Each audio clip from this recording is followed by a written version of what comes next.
Doug Walker. You're watching The Crazy House, Crazy McCormick.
Oh, of course. What up, y'all?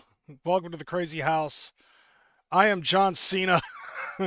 No, my fucking camera keeps fucking up. Hold on a second. There we go. All right, we got it going. What up, y'all? Welcome to the Crazy House. As you all know, I am Crazy McCormick. Holy shit. So yeah, you read the fucking description. You read not the description, but you read the title of this thing. So I'm gonna get into it because holy shit. Under normal circumstances, I would ask, how's your week? Did everybody have a good week? All that shit. My week went great. Here's how I made money. Blah blah blah blah blah. Right? Yeah, that's kind of how it started, apparently. But it didn't actually. It's interesting. I really wish I knew exactly how to open this up. Uh, I mean, like outside of what I'm about to say, my work week actually was not too bad, Ended up having a rough start with my job, but I was able to make quota, and I think that's important. Outside of that, nothing new. Just been fucking on Twitch after I get home from work and playing Pokemon Legends ZA. Beat the game, about ready to finish up the post story stuff, and after that, well, shiny hunting, and then maybe I'll play something else. But we got to get into what it is that I'm talking about when it concerns this, because I feel like this is one of the biggest hot ticket issues with what I have written in the with the title of this episode of the Crazy House. And I gotta ask, I gotta start off by asking this: how many of you guys remember this fucking video? Like this fucking video that I made last month.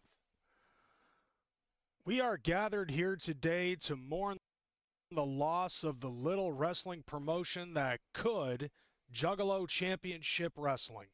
Cause of death was Violent J signing his own fucking wrestling promotion a death warrant when he decided to sign as an investor of JCW, the one and only Vince fucking Russo. You guys remember that shit? I'm sure you guys remember that shit, right? So it basically was me going on a, interestingly enough, a 17-minute tirade about Vince Russo. And I'll be honest with you, when I made this fucking video, I basically considered it a one and done. I played it right off the cuff, and I was very much in my emotions at the time that I made this video. Well, let me show you something, fam. I ended up getting a response that I never thought I would ever fucking get in the history of ever. I've been on this fucking platform since 2008, 2009. I always forget exactly. There's only been one time where I've ever gotten a shout out, and that was actually due to the fact that Kevin Gill was running the social medias for Insane Clown Posse. And so myself, along with other people that were in the YouTube Juggalo community, heavy hitters at the time, whether it's like Carnival Spirits, Child's Play Ninja, my homie Black and Red Ted, Snaps, and a whole bunch of other fucking people. And then it turns out that that wasn't even real. Like it didn't, like it turned out that that fucking shout out wasn't coming from them. It was actually coming from Kevin Gill asking Scotty Two Balls, can you give me some names of some big name YouTubers in the Juggalo community? And he rattled off some names, and then the next day it was a shout out. Now, don't get me wrong, I actually used that to my advantage in a lot of fucking arguments and shit, but it wasn't real. This, however, is. So, I wake up Tuesday morning, and I take a look at my phone as I'm getting ready to go pick up my son and take him to school. And I end up getting this message, and it's from Jay. It's actually from Jay. And you can tell because the little thingy right here. Holy shit, he fucking ripped into me. I'll read what he said. He started off with, ha ha ha. You sound like you think you really know what you're talking about, man. It's crazy because your facts are seriously off, like super, super off. And if what you're saying is true and Vince Russo needs a filter to be successful, well, what the fuck do you think I am? You give me no credit. All of this is my doing. All of the dissing you're doing for your 300 views are directly dissing me because you're totally giving me no credit as if I'd ever let my company go to hell. Your WCW facts are the worst, dude. We were there. We were actually there when Russo was there. Holy fuck, bro. You should be wearing the clown paint because you sound like a clown. You and everyone else wouldn't even be talking about us right now if he didn't come in. Look at all the attention we've received with Russo on board. You're dumb as fuck. And your boy Jim Cornette, and fuck your boy Jim Cornette. You sound just like the number one known Juggalo hater, word for word. You're a fuck ass dude, sitting there shredding us. Fuck off. I accept your challenge. Tune in and watch him burn JCW down, and let's see if that happens, moron. And fuck you for life wanting to see us crash and burn, sitting there with a Hatchet Man jersey on. Fuck your Juffalo ass. End quote. I'm trying not to fucking laugh at this because let me tell you what broke down. So I had totally forgotten that I even made that fucking video. As a matter of fact, like 3 days into making that video, I was, like after making that video, I talked to quite a few other juggalos in the community, and I ended up telling them, on the real, I want to see JCW succeed. I really do. I'm waiting for that to come in. Motherfucker! Ah! Unnerving Brain with that $1.99 super chat saying, damn, is this true? No kayfabe, brother. This actually happened. I woke up Tuesday morning to this. Now, hold on a second, okay? I know that there's going to be some confusion. He fucking fired his shot hardcore. I'll give him that. Now, when I saw this, the very first thing that I ended up thinking was, holy shit, they actually watch us. Me, you, if you're fucking making videos on YouTube.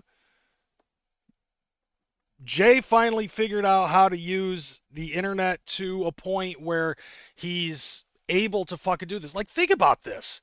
And I talked with a couple of other people, and it was just like, holy shit.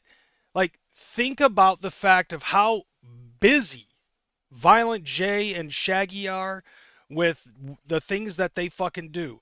Whether it's doing the fucking tours, and Jay running JCW, Shaggy doing the Shaggy Show, and like Jay also doing cooking videos on TikTok with Sarah Rusi. This is a busy man. And he actually took the time to sit down for 20 minutes, watch me fucking talk negatively up and down about Vince Russo being in JCW, and then took the time to write down the TLDR. I actually can't TLDR that shit. I actually read it. But still, you get my point. Okay? So the first thought that came into my head was, holy shit, they watch my shit. Okay, like that's a little bit of a stroke. I understand that. And then secondly, yeah, like, because I didn't think that they did. But then after that, I started rereading it. And I started thinking about that, and I said to myself, I fought myself to respond or even to not respond. I didn't know what to do. I didn't know what to think. But, so I started talking to some of my other friends, and I was like, bro, you got to see this. So I screenshotted this, and I sent it to a couple of my friends. One of my friends, who's actually a professional wrestler, ended up fucking saying, bro, whatever you fucking said struck a nerve to a point where he had to go out of his way to fucking message you like this. He's like, you pissed off Violent J. You pissed off Joe Bruce. And as far as I see it, bro, you are absolutely over. Like, he put me over in this dude's mind. And so that gave me a little bit of an ego boost as well. And then I've got then I've got him and one other friend of mine who's basically saying, treat this like a fucking gimmick. Like, treat this like a fucking storyline.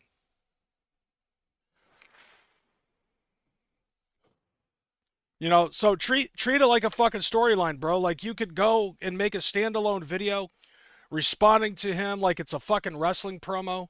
You could respond to this on the Crazy House and fucking double down.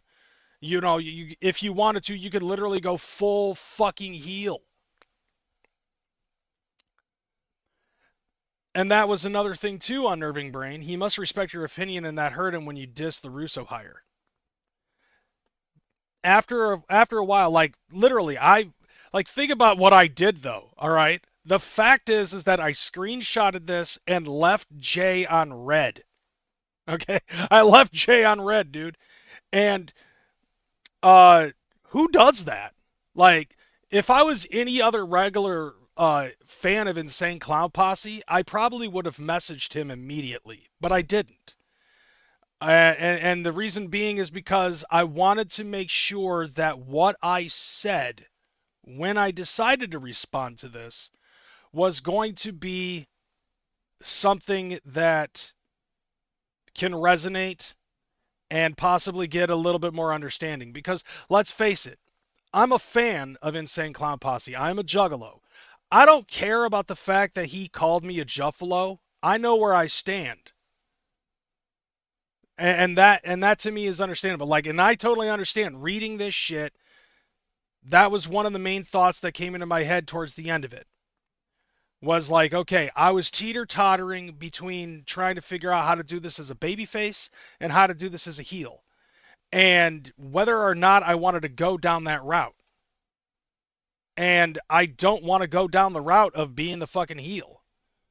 I want to be the babyface. Back in the day when me and CPN started our fake beef, like, that's how I portrayed myself, as the babyface. He was the heel. I was the Juggalo Jedi. He was the Juggalo Sith. I am El. He is Kira. And that's how I wanted it to be. And that's how I've always wanted it to be. Because let's face it, I am a nice guy, but I can also be an asshole when I'm pushed to be an asshole. So I reread this and I came to the conclusion exactly what you said, Unnerving Brain. He has to respect me in the sense of being able to send me a response. And this is the first time, obviously, as you've seen, that Jay has ever said anything to me whatsoever. I have never talked to this dude on a level, right?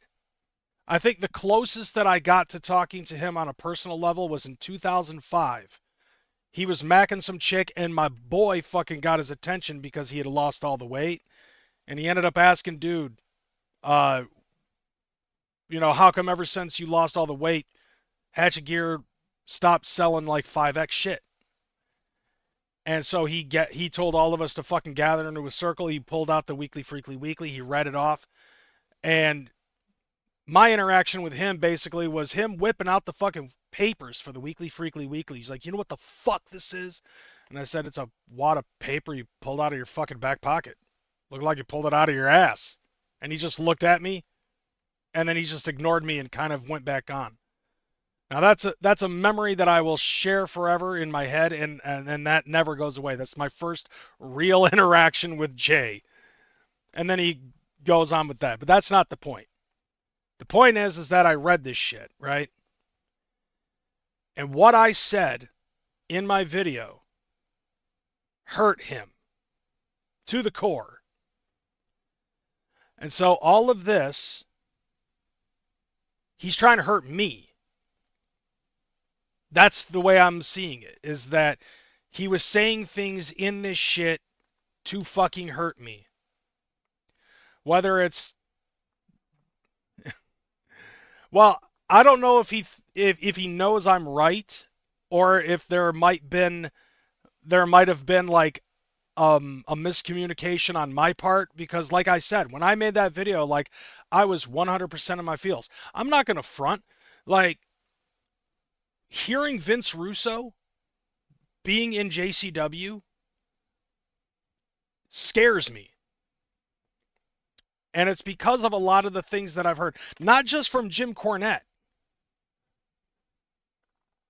but I also see a lot of other fucking people that say the exact same things about Vince Russo when he was in WCW and TNA. And so when you hear that enough, it kind of sticks in your head. And it may come off as fear-mongering after hearing it so many fucking times, but I look at it and I was like, I don't know what else Vince Russo has done in the last 20 years. You know what I'm saying? Oh, trust me, I know I'm not the only one that says this shit. My point in the entire video was really just to say, look, this is how Vince Russo is according to what I've been hearing. Everyone knows. Violent J knows Russo is a stooge. I gotta, man, I gotta edit that when I fucking put this in post. But like, taking a look at some of the things that he's fucking saying, let's go back down the thing.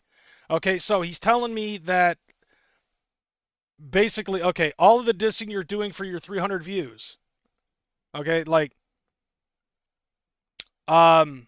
this is the way I look at it, was like, okay, I have 2,500 subscribers as of right now, almost 2,500 subscribers, and I've been told that when it concerns doing stuff on social media, if you can get just 10% of people watching your shit, you're a success. And that's why it didn't bother me. But what he's saying is that me talking about this is directly dissing him, because according to what he's saying, I'm giving him no credit. I was basically just, to me, I felt like I was giving out a warning. He should already, I'm sure he knows, but like, there was that, saying my facts about WCW was wrong, calling me a Juff, shit like that. Like, he was out for blood. And I understand why. We all know Jay is very passionate about Insane Clown Posse. He's very passionate about JCW. He's very passionate about Psychopathic Records. It's his life's work. And JCW is his passion. JCW is his fucking baby. And basically me saying the things that I said in my video is basically saying, your baby doesn't matter, throw it out with the bathwater. I can see that that's how he would take it.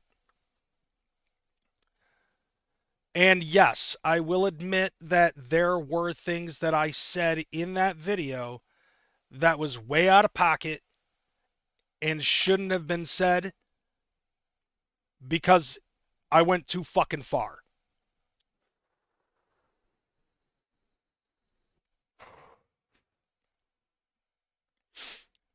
Mainly, it's the fucking part at the end of the video.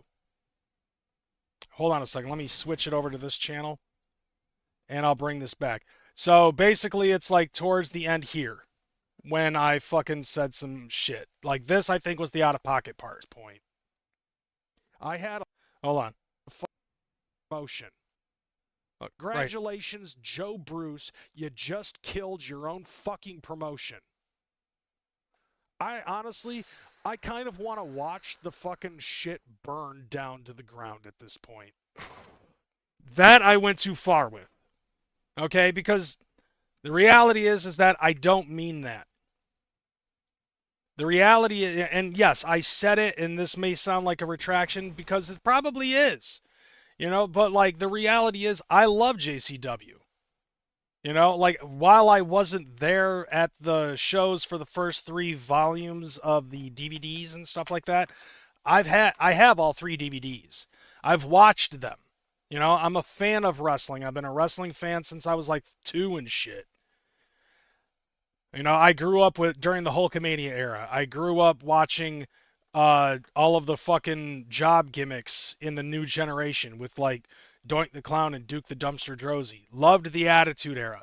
I was there to see Violent J and Shaggy during their WWE run. I was there to watch them on both of their WCW runs. You know, I'm a fan of professional wrestling. It's my favorite sport, just like him. So like I also have a passion to see JCW be successful. It's just that when I hear Vince Russo, yeah, there's going to be an initial fear. And I wanted to do with this differently than what I did when I first heard about Russo being a part of JCW and the way that Violent J responded to me.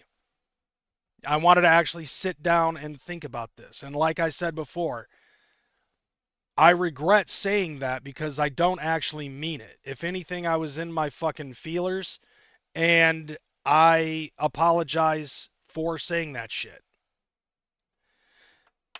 When it concerns Vince Russo, I still kind of have my reservations about Vince Russo being in JCW just because of a lot of stuff that I've heard.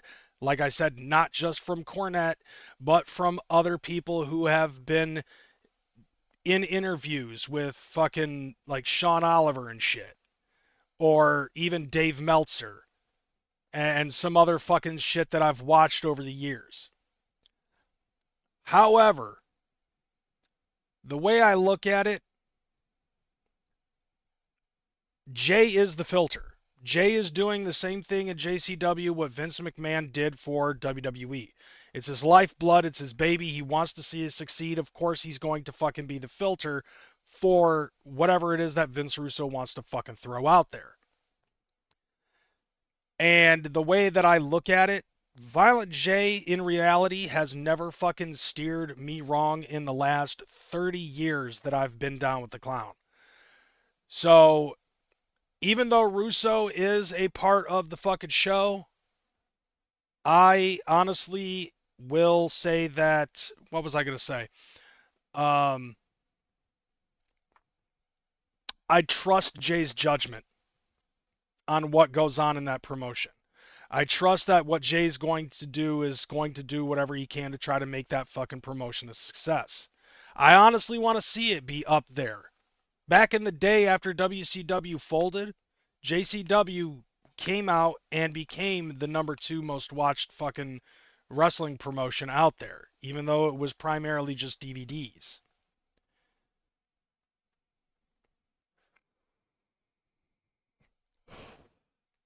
No, Jay actually watched it. You can tell with some of the things that he fucking said in this message. You can tell that Jay actually watched the video. So like I said, while I still have my reservations with Russo being on there, I trust that Violent J is going to do what's right for JCW.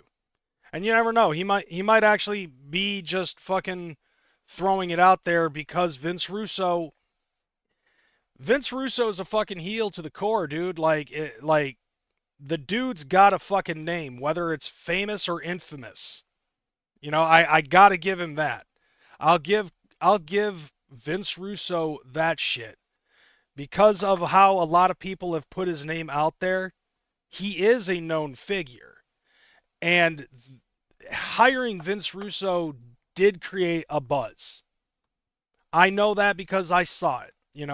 Not just from the shit that I showed in that video, but I've also seen Dave Meltzer talking about it. I've also seen JBL talking about it. There have been other things there's been other promotions and dirt sheets that have talked about JCW since Vince Russo came out and did was it a work shoot when he fucking came out and was like making Big Vito stop beating the shit out of Stephen Flo? Imagine Jay getting mad at a juggalo doing jug shit.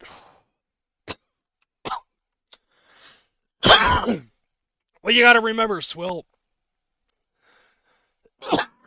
this is his passion. He's very passionate about professional wrestling.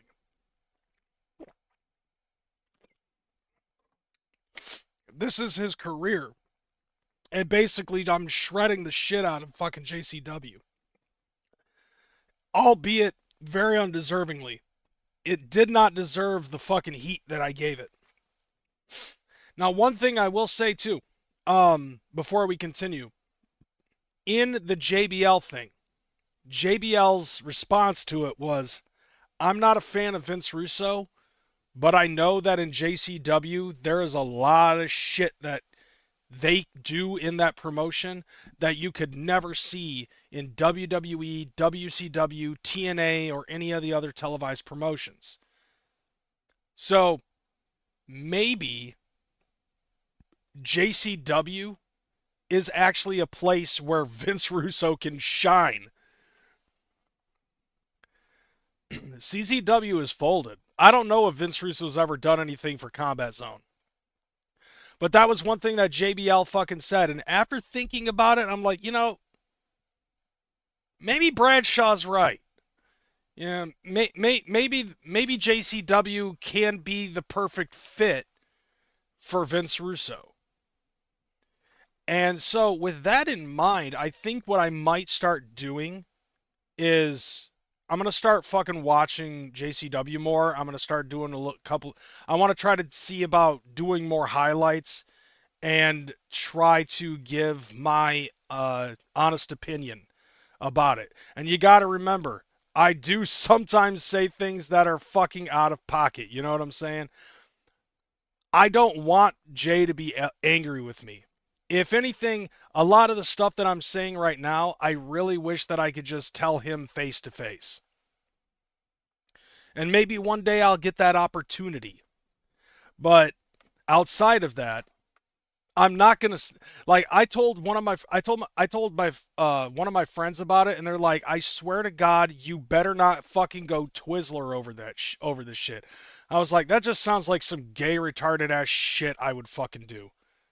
Just because Violent J got mad at what I said doesn't mean I'm fucking switching sides.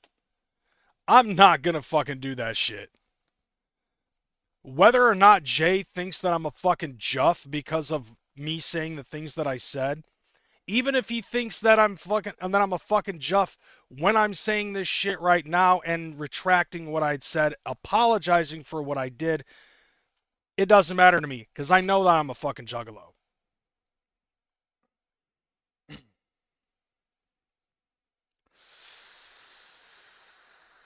Jay isn't doing anything for you. Make more videos and have Bash on. I'm a lone wolf. The only way that I'm going to have a guest is when I'm a guest on somebody else's show. And then I make it my show. Because I talk too fucking much. You're not a juff. You're spamily.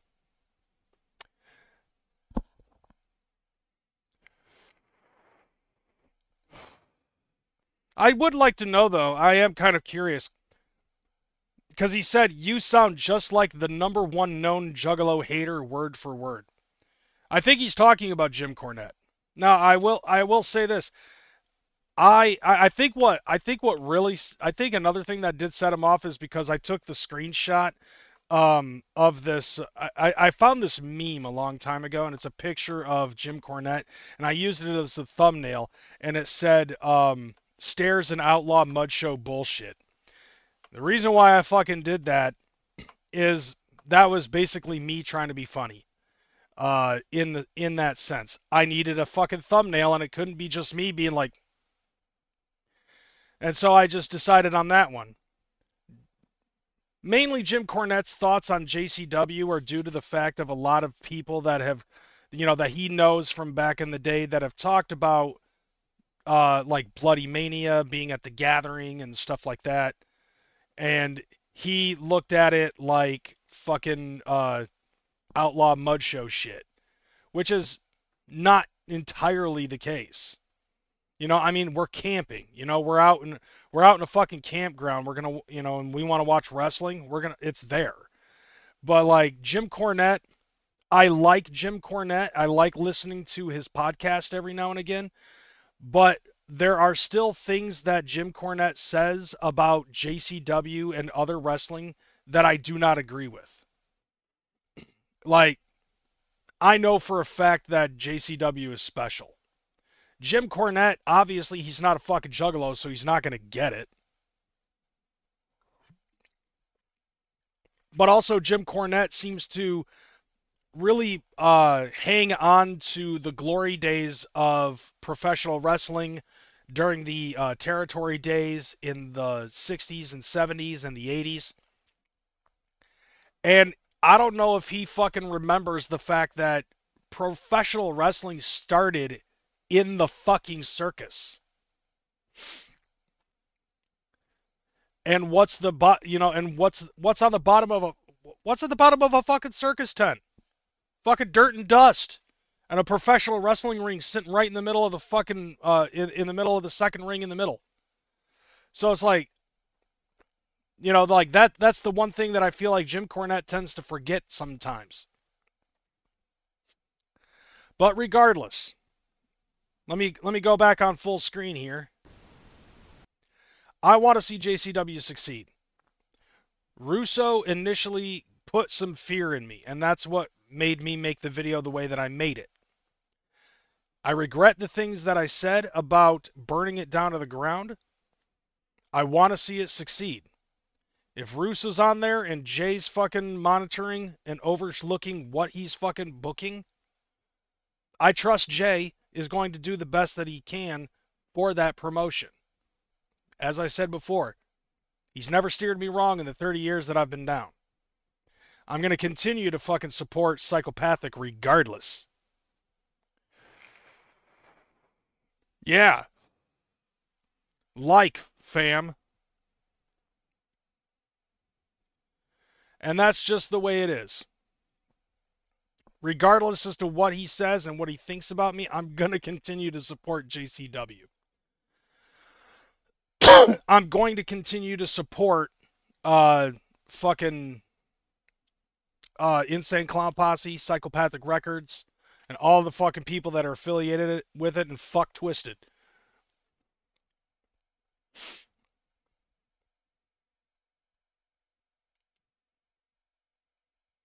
He doesn't know if you took half that shit serious. Oh no, I fucking straight up said in that video that what I was about to say was a shoot. And this is me shooting right now, and just like then, I'm shooting from the heart, but I'm actually a little bit more prepared this time about what it is that I was saying. So, I don't want to fucking grovel. I don't want to fucking chase. I'm just putting this out there. And if Jay fucking sees this shit in 3 weeks, then so be it. If he doesn't, well, he might fucking see me in the crowd. No, it wasn't. What I said was real. Like, that was real emotion. That was one of very few times where I did a standalone video where I was not fucking around.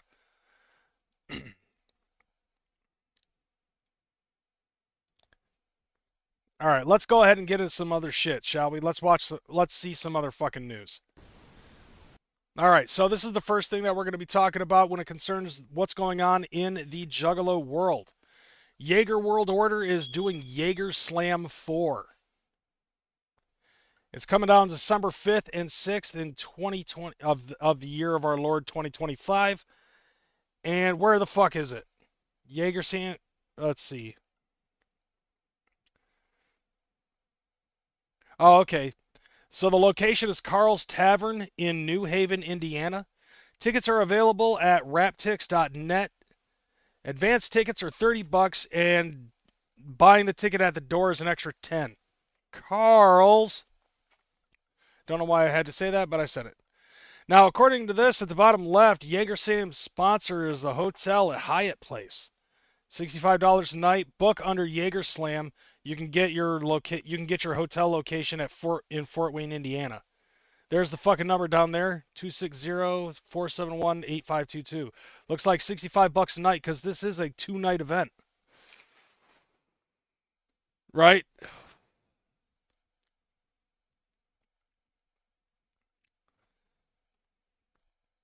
Scum might have.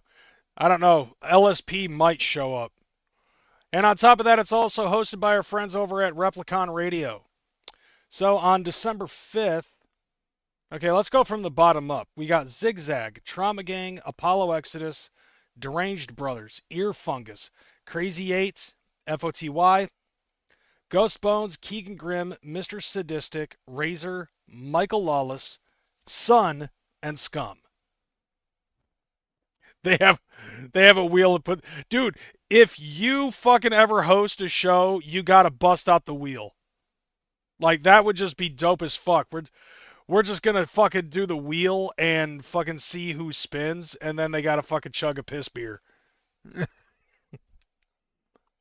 They gotta they gotta shotgun a fucking piss warm beer and then do their set.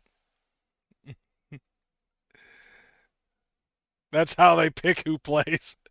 Just spin the fucking wheel.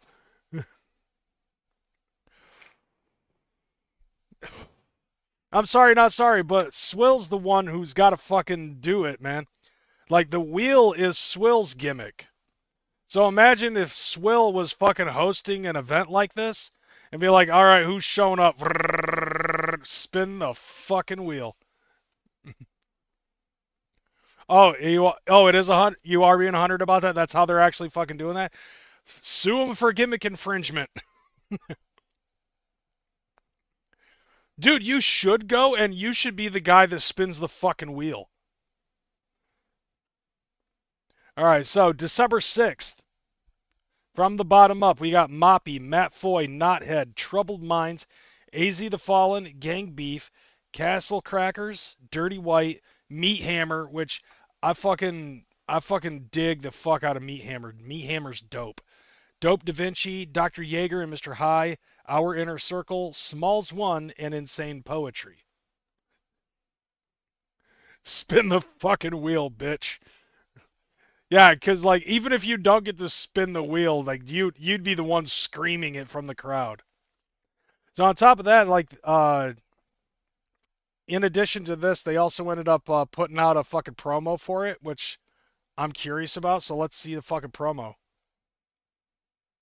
The following announcement has been paid for by the Jaeger World Order. And I don't even drink, but...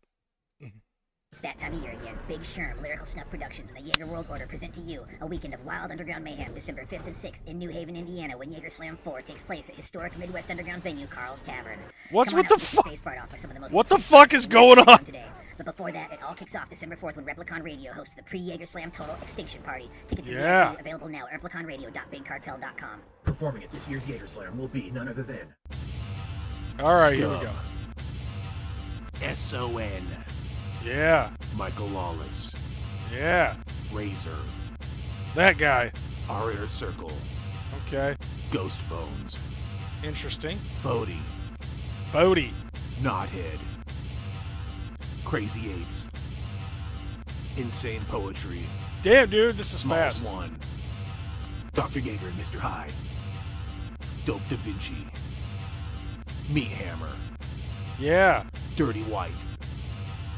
Was that dude fucking rapping in a talk boy? What? Apollo Exodus. Keegan Grimm. Castle Crashers.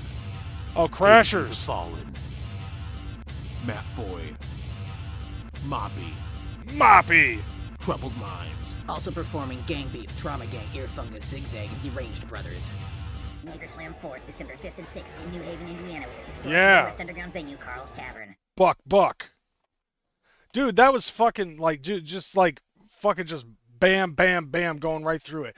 Now, like, those were a lot of guys that I've actually fucking watched videos from during the gathering when they were fucking releasing shit for the Gathering of the Juggalos. Quite a few of them pretty fucking dope. And on top of that, like, if you saw at the very beginning, they ended up mentioning the pre-show, so we've got the pre-show flyer right here. So the night before, also at Karl's Tavern, is the pre-party, done by Replicon Radio and JagerSlam. So we got Fro, 50187, HB the Grizzly, Nada, Sex Waffles, LA Perp, and Abe LinkedIn. And then they also have karaoke after hours. That's fucking... Hey, there you go. Like, there's that right there. Fucking karaoke. And HB the Grizzly, which... I have recently acquired a friendship with, and speaking of HB the Grizzly, I ended up seeing that she was hanging out with my fucking homeboy Nifty. Like, that's pretty fucking fresh. 13 watching, 5 likes. What the fuck, chat? Dude, you know, it's all good. People just like to sit there and lurk. It's all in the good, nevertheless. So yeah, like now you got 3 days of fucking doing this shit at Karl's Tavern, and on top of that, like $65 a night at that fucking Hyatt place. Yeah, definitely fucking check that out if you're within that area. I guess I can close that now. Yeah, I do it too. It's all in the good. All right. All right, another thing too is Alazul Ilu is coming out with their annual AXEmas. Now this is going to be done, let's see, Friday, December 19th. And it's at Classics Victories in Columbus, Ohio. Tickets are $25, 28 day of. You can get your tickets at Eventbrite, it looks like. It's an 18 plus show, but here are the motherfuckers that are going to be up on there. See, Mr. Green, Nate Money, I can't read that shit. Mr. Sinful, can't read that shit. SON, SOS, Nasty Inc., Super Famous Fun Time Guys, and, of course, Alazul Ilu. And my camera froze. Oh, yeah. Yeah, Zool did a fucking track.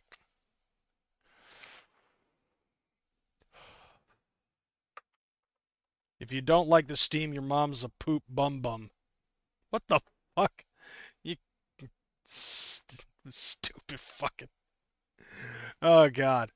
So, yeah, like, there's another one right there for you. Christmas coming around. I mean, we haven't even hit Thanksgiving yet, but obviously, you know, you got to fucking advertise this shit. Has there been a fucking flyer that's popped up for, yeah, I think I talked about it last week. There's a, the shit that's going on in Milwaukee, right? Fucking Big Ballers is in Milwaukee this year. Yeah, unfortunately, I won't be able to go because all of my fucking extra spending cash is going directly into credit cards. Which, by the way, I got 3 credit cards paid off as of right now, so damn right. I'm doing something good. All right, and the last major thing that we've got going on, and I think I talked about this before, but Gibby Stites is coming out with a remix album, The Jams from Planet X, the weirdest remixes Illville has ever seen. Now, I believe that this is supposed to be a remix album of the original album that he had that came out on Magic Ninja Entertainment, but he's not on Magic Ninja Entertainment anymore. So, fuck it, we're allowed to listen to Gibby Stites again. I don't know what I didn't even see what fucking like when this is supposed to be fucking coming out. Let me open up Fago Lovers and see if there's actually a date of release for this fucking album.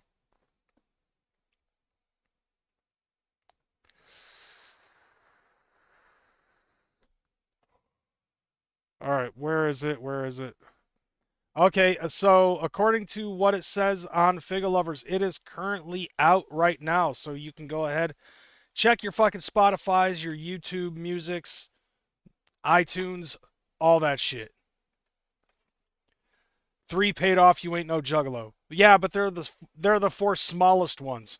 400, 400, and 750. I still got like 6 of them that are like over $1,000. So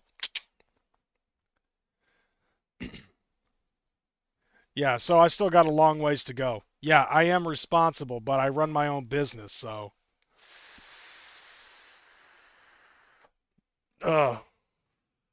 It's all in the good, nevertheless. By the way, oh yeah, so another thing too, that was the last piece of news, but I ended up having a conversation with some homies of mine. I might as well just go ahead and full screen for the sake of doing this, and because I thought this was kind of funny. I was kicking it with some juggalos in Discord in the JVE server. They needed something that they needed cleared up, and apparently I was the only person that they could get in contact with in order to fucking talk about said shit. And of course, you know, with me being me, the story ends up fucking changing up over time, right? We just go in from one conversation to the next. Oh yeah, Diet Dr. Pepper, but it's also Diet Dr. Pepper. I've been on a sugar-free binge for quite some time. But anyways, yeah, so at some point or another, I was talking about this podcast, and yeah, if you don't follow Swill, you're a fucking Juff. I'm just putting that out there. Follow Swill or you're a fucking Juff. Only because you got no credit cards, I see. But anyways, yeah. So I don't know why, but I can't. I wanted to bring this up because I thought it was funny, but I can't remember the lead up to the punchline. But the punchline ended up being one of my homegirls fucking saying, "You're not gonna be talking about that fucking conservative Juggalo podcast guy, are you?" And I was like, "Fuck no, fuck that dude."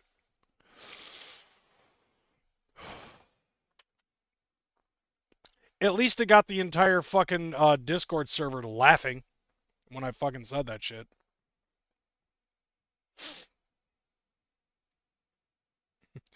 Unbreaded deadcast. Now, like those people, like a good chunk of those people are the homies, and so I'm honestly like I saw that they came back and they're doing their shit again. I mean, they can like hell, their shit can, you know, still can grow. There's still time. As long as one of them's breathing, there's still time. Stasher was repping Swill hard in the other chats like a year ago. That's why I started following Swill. I mean, Swill's the shit. Like, I thought it was cool when I first saw Swill, like, popping up and shit. I was like, oh, awesome. This is another fucking Juggalo thing.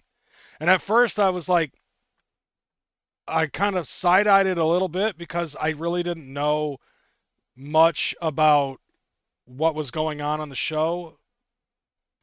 Mostly I think it was because of fucking Wrath of God. Because like earlier, you know, like a long time ago when Wrath was still, you know, popping up and shit, it was kind of questionable. Like, what the fuck was his angle? You know what I'm saying? Didn't really know much about Swill's angle. But now it's a little bit more understanding. And I actually fucking I'm entertained as shit watching Swill's edition when I get the fucking chance.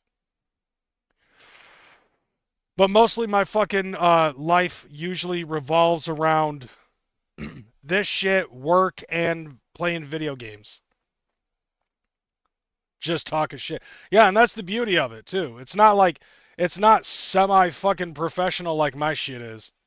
Because I try to keep some sort of professionalism on my shit. At least I'm not like fucking taking my phone and recording the camera screen of whatever it is that is fucking, you know, the subject title and then rattle on about how I was in prison for 10 years.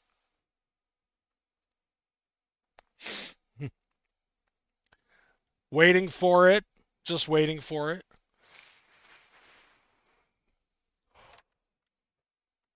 And by the way, I just want to say, fuck Crazy McCormick. Whack as fuck. Dr. Shocker with that 20 spot saying, time me the fuck out, Juggernauty. Fuck yeah, dude. I got you. Yep. All right. Timing him the fuck out. We'll give him 30 minutes. Because, like, by that time, he'll be done. I mean, if he's asking for it, then fuck, you know, it's just like, you know, you're just asking for it, right? All right. Now here's the part where people probably fucking start dipping away, and all that's left is like 3 people and illegal. So let's talk about some fucking news, shall we? Give him a minute. I gave him enough. No. He gave me $20. I give him 30 minutes. All right. Like, he gave me $5, so I only timed him out for 5 minutes. And then he came back like 15 minutes later being like, why didn't you time me the fuck out? Because you gave me $5. The 20 spot's a fucking done deal. Like I'm giving him 10 extra minutes on that one. All right, so here we go. First off and foremost, I got a video from TikTok that I ripped off from a guy that I watched. His name's the Band Beard, and so if you don't know, like I guess it was like earlier this week. Earlier this week, they ended up having a situation where some emails from Jeffrey Epstein was released, and people fucking rolled with it because one of the emails ended up saying something from Jeffrey Epstein asking somebody else about whether or not fucking Trump blew Bubba, and people started going around asking who the fuck is Bubba. I said that I personally think that the only person that I know of who actually called himself Bubba in politics was Bill Clinton. And the only reason why I think I know about that is you remember the end of the movie The Jerky Boys, where like they prank call the White House and they're like, yeah, put me in touch with who's in fucking charge over there. And then you hear like a fucking Clinton impersonator, and he goes, howdy, this is Bubba, what can I do for you? So it's like, okay, Bill Clinton calls himself fucking Bubba. And then after I think maybe a few hours of the fans on the left rolling with that shit, it turned out that Bubba was in fact not Bill Clinton. And this is what he had to say. Not Bill Clinton, but Band Beard. Yeah, how's it going, Bubba? The latest, we believe every fucking story that media tells us, and we're not looking for a gotcha moment. We truly feel for the victims and want justice for all of the women.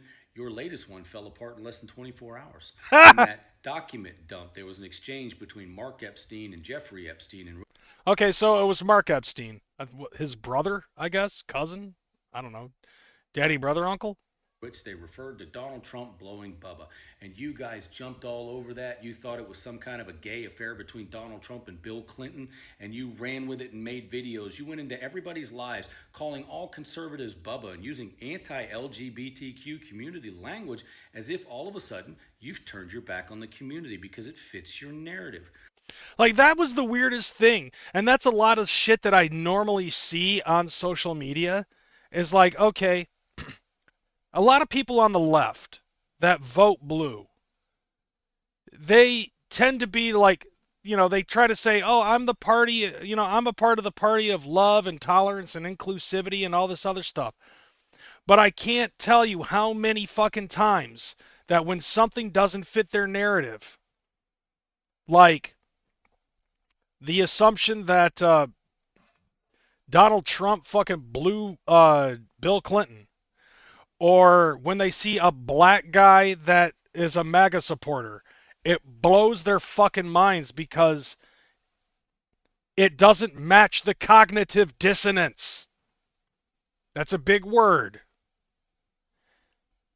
Basically what it is that in all of their heads, they have this idea that only redneck dudes and their wives are MAGA.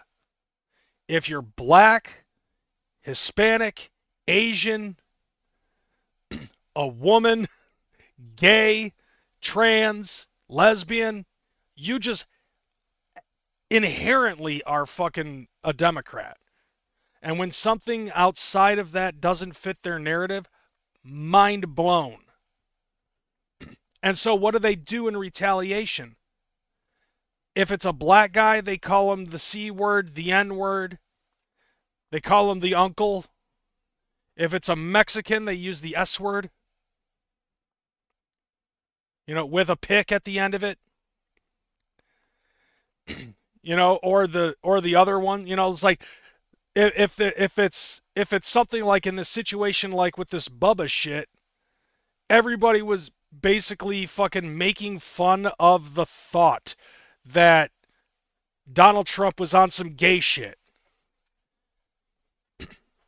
And yet these are the people who try to say that we're the, you know, that we on the right are the ones who are the haters. We on the right are the ones who are anti-Semitic and racist and bigoted, homophobic, xenophobic, so on and so forth. But when this type of shit doesn't fit their narrative, the mask comes off and they really show how it is for them. It's basically they're projecting that type of shit onto us because that's who they really are on the inside. And it baffles me that these people don't even realize that they're doing it. You know what I'm saying? Like, the white guilt on the left is staggering. Now, Mark Epstein just came out and put a big old fucking burst in the bubble that you thought you had. Yeah. He says that, number one, Bubba's not Bill Clinton, and number two... So basically, if it, like that was the one thing that I did see popping up, where it was like Mark Epstein is like coming out and says, "Hey, it's not Bill Clinton, that's Bubba," and then people are like, "It must be a horse." Okay, and so like I saw people fucking running with that narrative, and especially some people that I see on Facebook, like people that I used to work with at the Haunt, that were like talking about him blowing a horse, and I said it's no different than stuff I've downloaded off of LimeWire on accident. .exe, you know what I'm saying? They were joking emails between Mark and Jeffrey that weren't meant for the public and were nothing more than jokes and not to be taken seriously. Yeah, so there's that. It's just jokes. So in less than 24 hours, your gotcha moment that you guys claim that you don't want, you ran with all over social media, and it fell apart again. How many is that now? Like 70? Right? That makes me wonder. It's like I'm curious to see how many times the fucking Democrat Party has to get an L before they decide to finally fucking give up. Like, literally, Donald Trump said during his run that, let's see, a Gen Z blonde juggalette got offended over a stupid joke I did. After that, she blocked me. What, over the Bubba thing?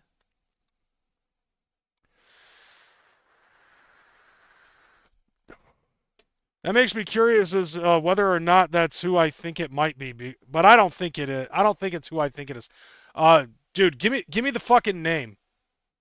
Like, give me the name, and then after that, I'll fucking delete it so it doesn't pop up on here.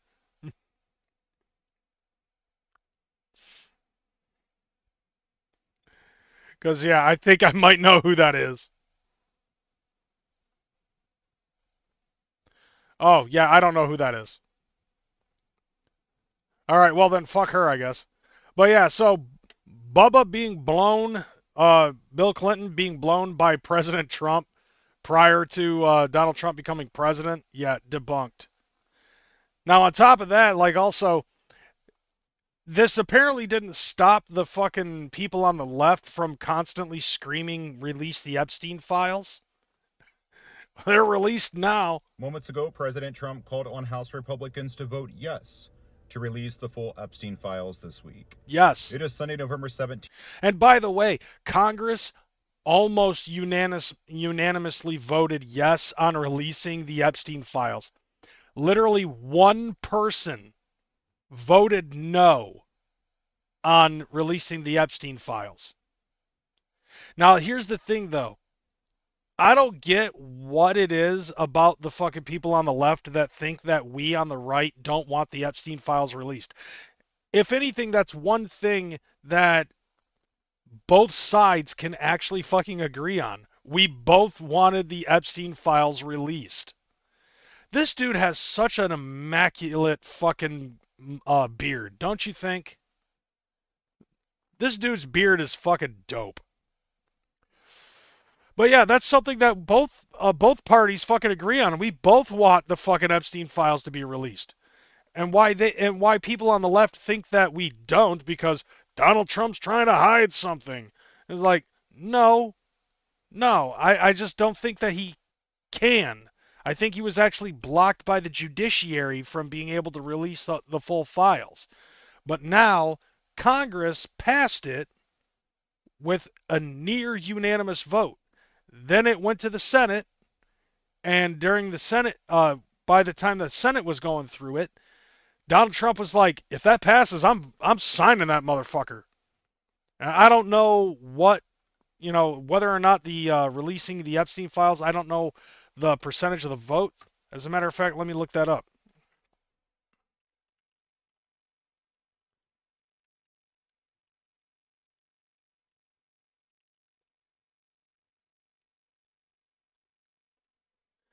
Let's see. Okay, so yeah, this was like it was like 5 days ago. According to NBC News, Congress passes bill to force the release of the Epstein files. Okay, so yeah, as the final vote tally in the House, 427 to 1 was read. Several Epstein survivors who were sitting in the gallery embraced one another, and loud cheers went up through the chamber. Representative Clay Higgins was the only lawmaker to vote no.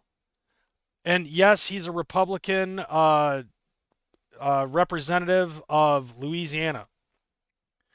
Let's see. Just hours later, Senate Minority Leader Chuck Schumer headed to the floor and requested unanimous consent that the measure be passed in the upper chamber once it was received from the House. Not a single senator objected. The bill was then sent to President Donald Trump, who has vowed to sign it into law Wednesday morning. And wow, NBC did not talk shit about that whatsoever. I'm actually shocked at that. Whose alt is Urban Odyssey? They must have me blocked on here for some reason. I don't know. I don't know who that is. I don't know half you motherfuckers. You gotta fucking see me at the gathering, approach up to me and be like, hey, I'm so-and-so, and I might fucking remember you. But yeah, so now Donald Trump has actually passed it, but we're going to go ahead and continue to let Preston talk. Here on Capitol Hill, and what was expected to be just a regular week here on the Hill has now turned into what will potentially be one of the most chaotic yet transparent weeks the Hill has seen. The resolution this week is called the Epstein Files Transparency Act, or H.R. 4405, which would require the Department of Justice to release all unclassified documents related to the Epstein case. In these files, there would be redactions such as witness names, as well as any ongoing investigations, or anything that would put national security at risk. There's also a lot of files that involve photos and videos of Jeffrey Epstein doing shit to children, which obviously those aren't going to get released. I doubt that the government is willing to fucking release child porn to the public. But this is a massive blow to the Democratic Party and a huge win for the American people. And which is interesting because I just said that Chuck Schumer asked for unanimous consent from the Senate to release these motherfuckers and have it sent up to Trump. And nobody objected at all. Literally, between the House and the Senate and the President of the United States, literally only one person voted against it. And it makes me wonder, did that guy just like accidentally hit no?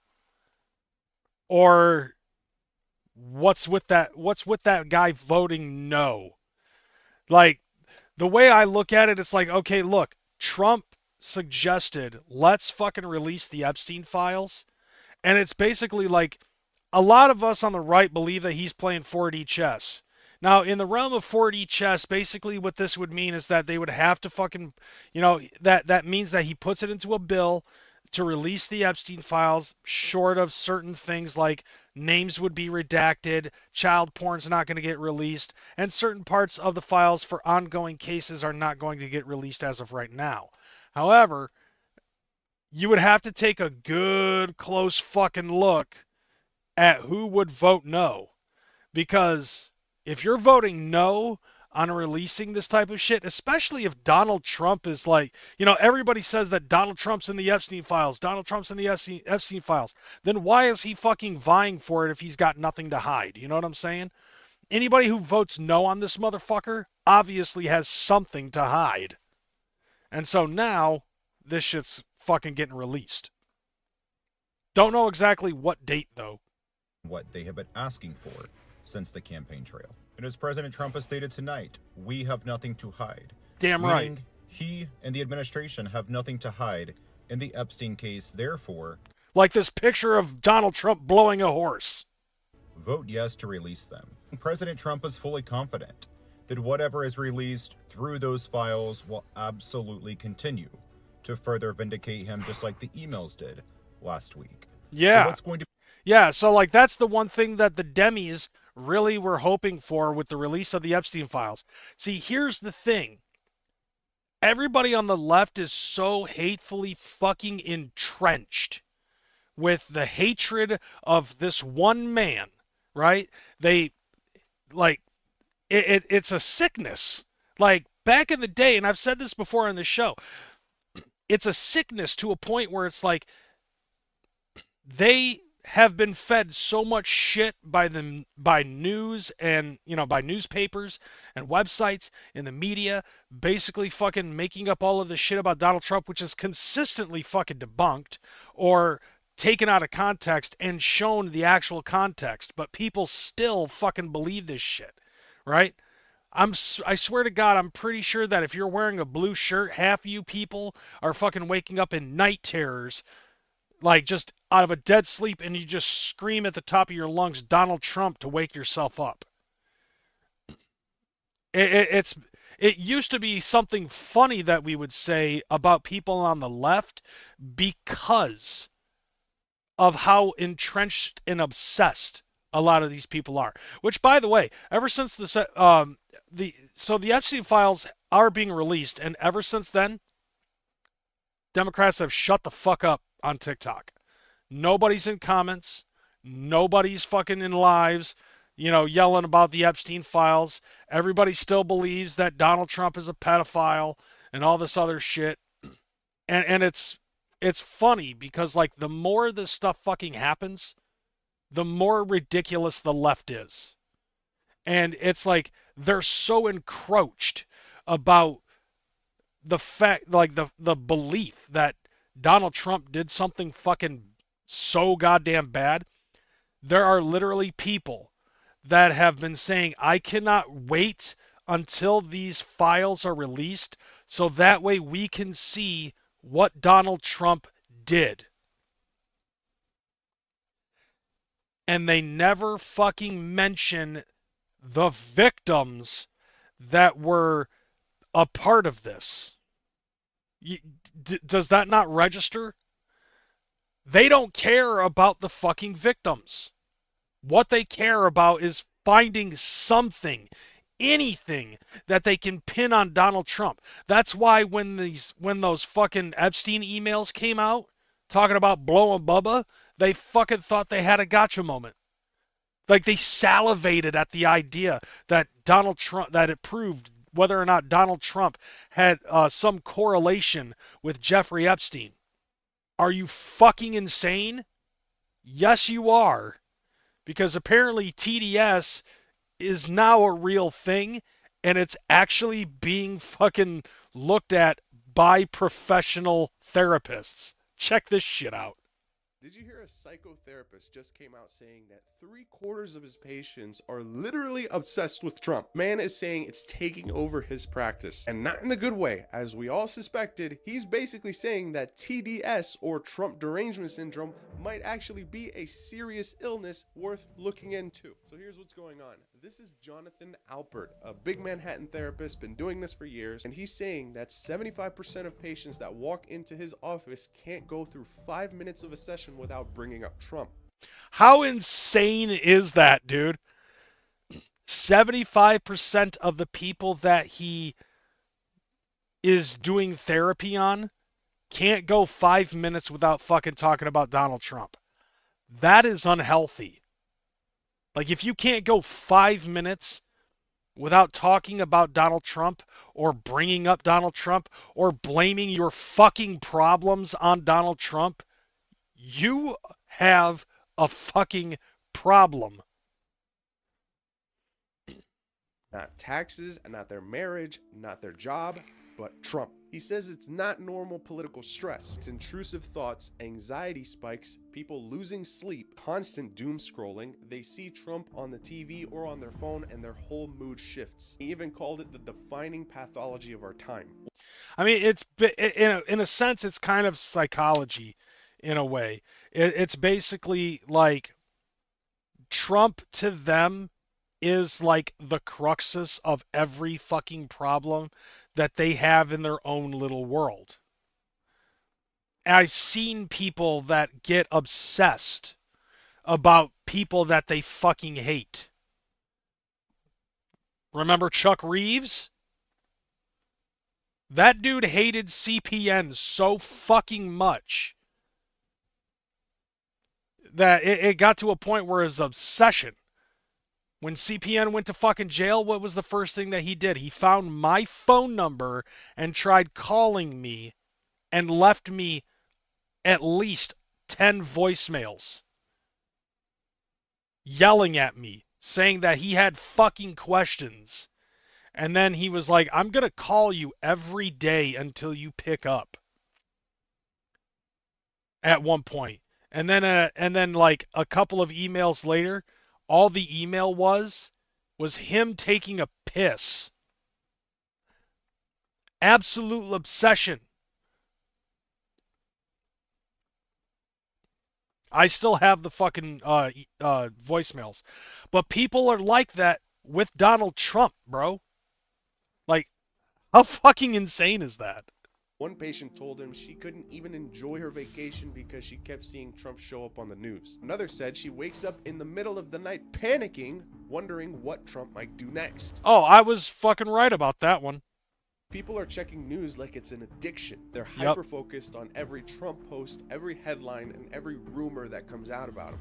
Yeah, because they're so entrenched with the idea that Trump has done some fucking wrong, and part of that is due to the fact of people on the news, people who write in the newspapers and shit like that, people on The View, The Daily Show, fucking Stephen Colbert,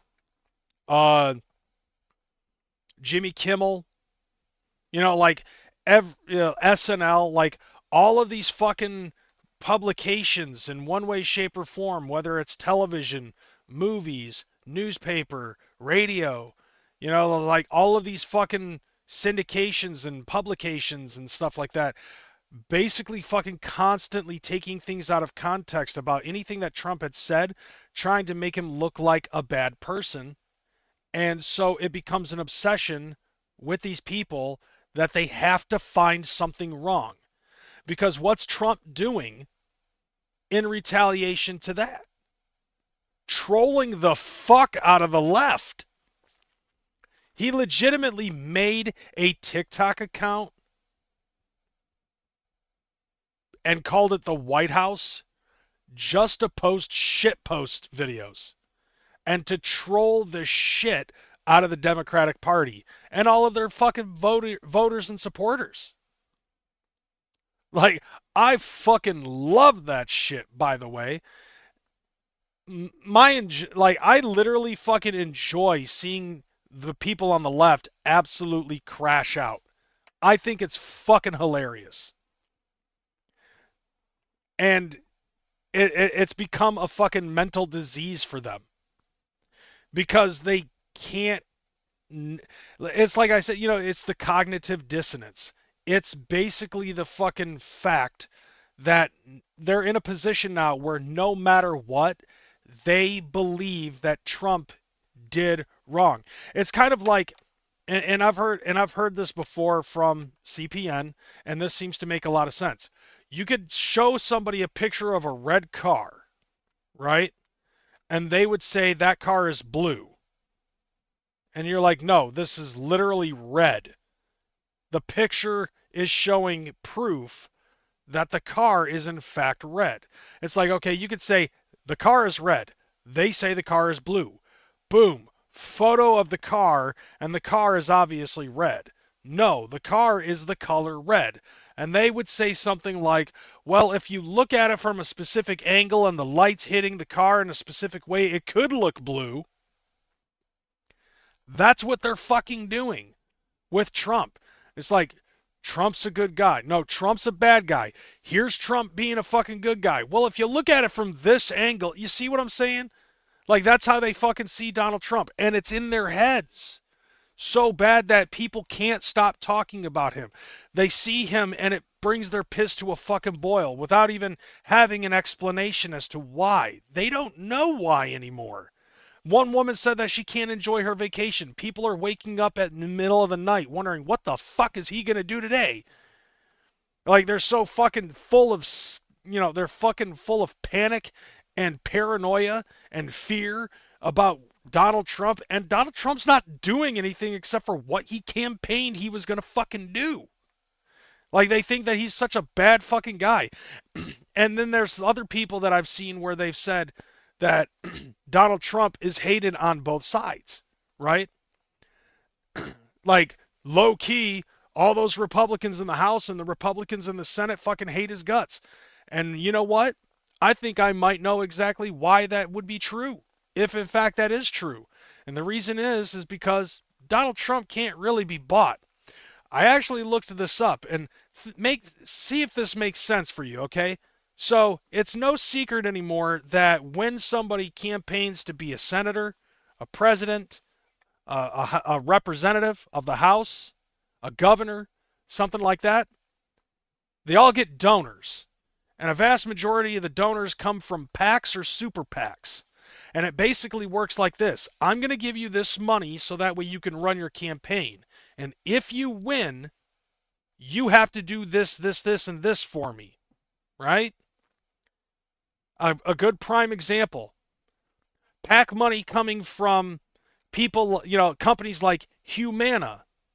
Okay? The health insurance company. Or Blue Cross Blue Shield.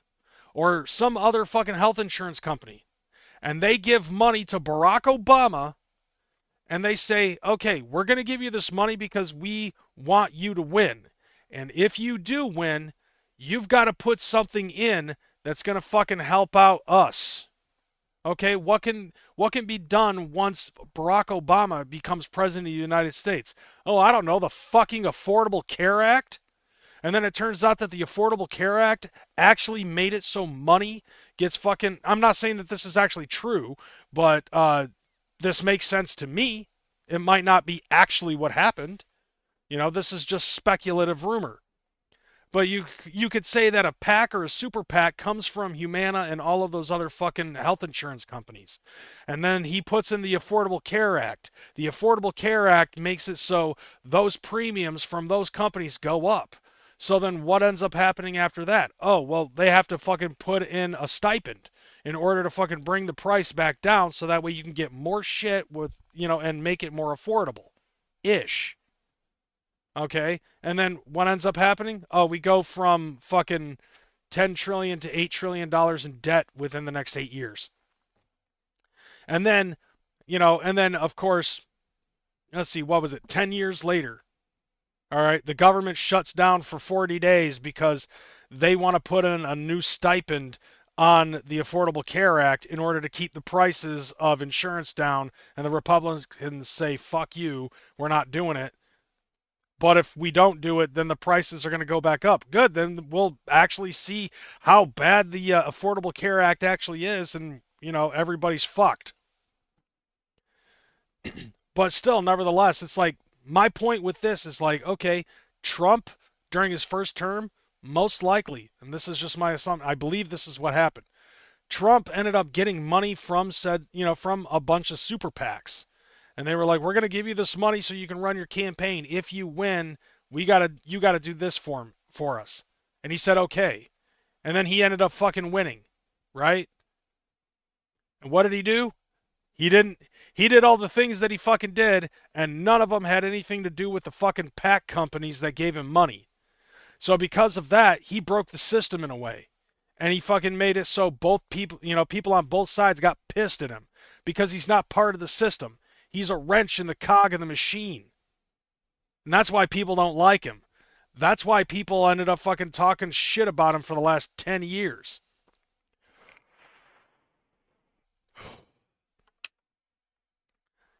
And it's confirmed that Trump doesn't play by those fucking rules.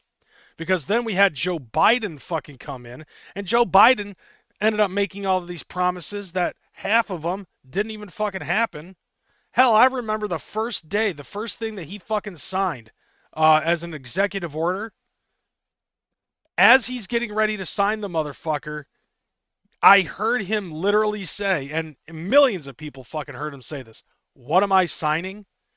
And Kamala Harris, who's standing right next to him, says, "Just sign it."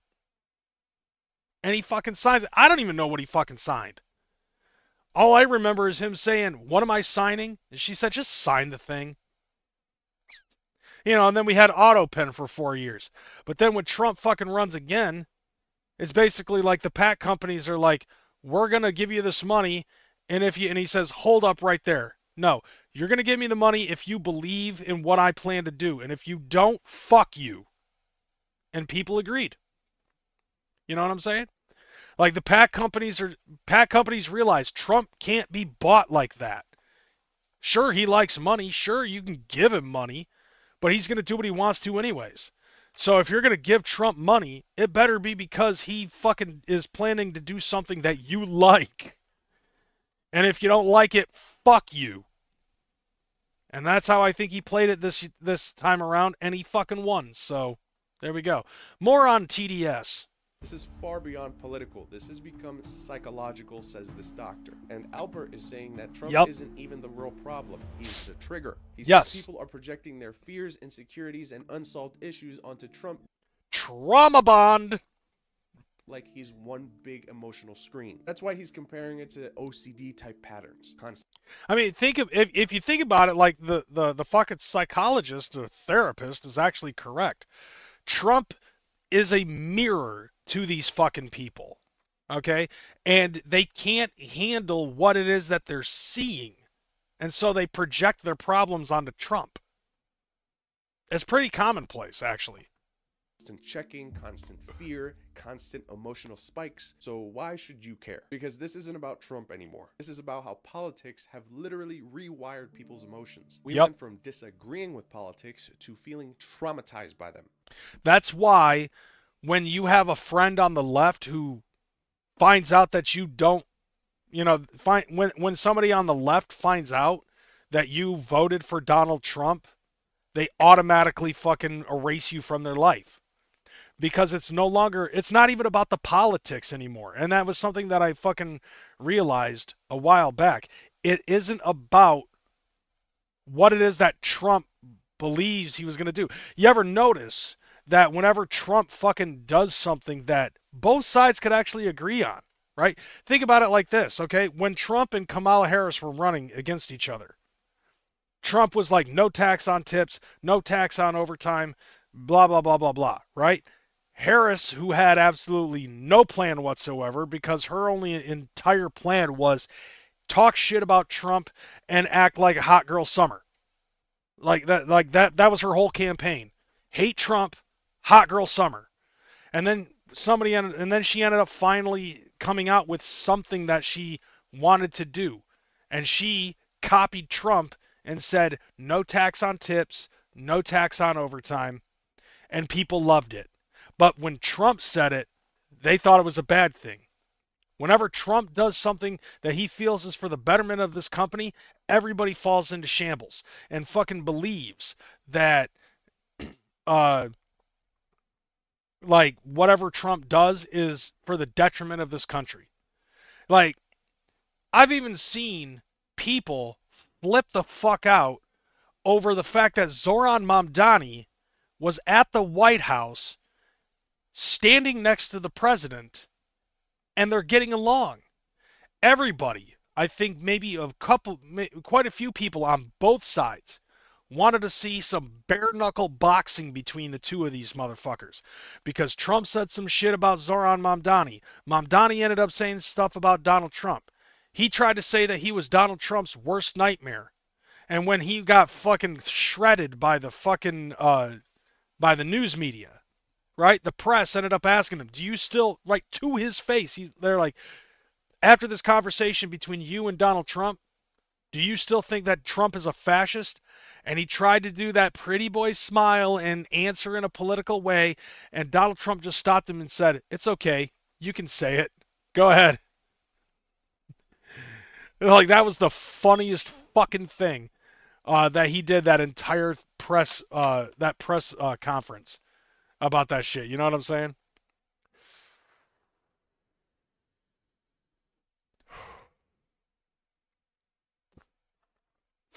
Okay, so here's the thing, Urban Odyssey. Okay, so I'm gonna read what he said. I miss Biden and Obama. No offense, Crazy. I hope that you're not mad at me. I had a discussion with my friend about it, and my friend highly understands me. He wasn't mad, and I said thank you for understanding. Here's the thing. 99.999% of the people who are MAGA don't care about the fact that you vote blue. It's the people on the left that care whether or not you voted for Donald Trump. And it's those people who this guy is talking about that basically have that mindset because, like I said, it's not even political. It's Donald Trump is a fucking trigger to these people. And of course, you know, his trolling is not fucking helping matters much. However, like, okay, here's a good prime example. Do you remember when that one guy was fucking interviewing Violent J and he was showing pictures of people in office wearing clown makeup and shit, and then he got to Donald Trump, Jay's face totally fucking changed to just flat out anger. He's like, I almost forgot why I hated that motherfucker because of that fucking wall. Like, that's the first thing that he fucking thought about. That is another prime example of TDS. And I'm not saying that to fucking be, to like attack Jay.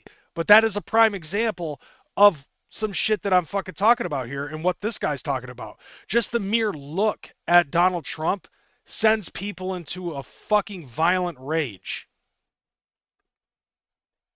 Most of the time it's pretty fucking funny. Because, like, people on the left will cut you off and no longer be friends with you if you vote for Donald Trump. More often than not, that's what it is. And it's a fucking mental sickness. It's become a fucking mental sickness. And the reason why, and I think part of it might have something to do with COVID-19, because we were sheltered for fucking 2 years and it drove people fucking mad. Everybody got cabin fever. Almost everybody got cabin fever and ended up fucking just, they got nothing better to do but to sit there and listen to the news. And even when Trump wasn't president of the United States during a portion of that time, Trump was still in the fucking news. And ever since 2016, people have constantly been fucking badgering their audience about how much of a piece of shit they thought Donald Trump is. And personally, I think it's because of the fact that he said fuck you to the super PAC people and did what he wanted to anyways with the money. They can't do nothing to him. You know what I'm saying? Well, they could try to shoot him, but we all saw how well their accuracy is. And if he's saying that 75% of patients are stuck in this cycle, that means millions of people could be living in this same emotional loop. Whether you love Trump or hate him or don't care about him at all, this level of obsession is not healthy. And it's shaping how people vote, how they talk, how they think, and how they treat others. This is why I've said multiple fucking times, this is Trump's last term, right? After that, it's put to bed. You know what I'm saying? These people who have Trump derangement syndrome, these people who cannot stop thinking about how much they hate Donald Trump, these type of people who can't go 5 minutes in an anecdotal conversation without bringing up Donald Trump at least once, when Donald Trump is no longer president of the United States, what are they going to do? Who are they going to fucking blame? It's kind of like in another example that leads me to this is, have you ever watched Seth MacFarlane's Cavalcade of Cartoon Comedy? There's a segment in there where it's the Wile E. Coyote finally gets the fucking Roadrunner and he gets him on accident, right? He accidentally drops a rock on the fucking Roadrunner and he's like, I did it. I finally fucking did it. And so, you know, him and a buddy are eating the Roadrunner and he's like, you know, when you fucking work for a meal, it just makes it so much fucking better. But then eventually they finish eating the Roadrunner and months have gone by. He's sitting there watching TV with the Roadrunner's skull sitting on top of the TV. And he's like basically having some sort of an identity crisis at some given point in time because he had done that shit for so fucking long that it became a part of his identity. And without the Roadrunner, who's Wile E. Coyote? Like, can anybody answer that question? Without the Roadrunner, who is Wile E. Coyote? Without Donald Trump, who are the people on the left? When Trump leaves, what are you going to do? You know, like people who have Trump derangement syndrome and hate Trump so much to this fucking level, it has become your identity to hate Donald Trump. So when Donald Trump is no longer in the picture, who are you? What are you going to do? Who are you going to bitch about? Who's going to be your fucking mirror? Who are you going to lash out irrationally about? You know what I'm saying? This is one of the main reasons why I forgot what I was going to say. Oh yeah, this is one of the main reasons why I like Donald Trump. The psychology behind the left and how obsessed they are. It's fucking astonishing, and that's what makes it funny. So, with that being said, Trump 2028, fam. And according to Alpert, if people don't deal with what's underneath the fear, Trump could disappear tomorrow and those same people could just latch on to someone else. So the real question is, are people actually upset with Trump, or is Trump revealing something much deeper in them? I think it's B. Trump represents something within them that they hate.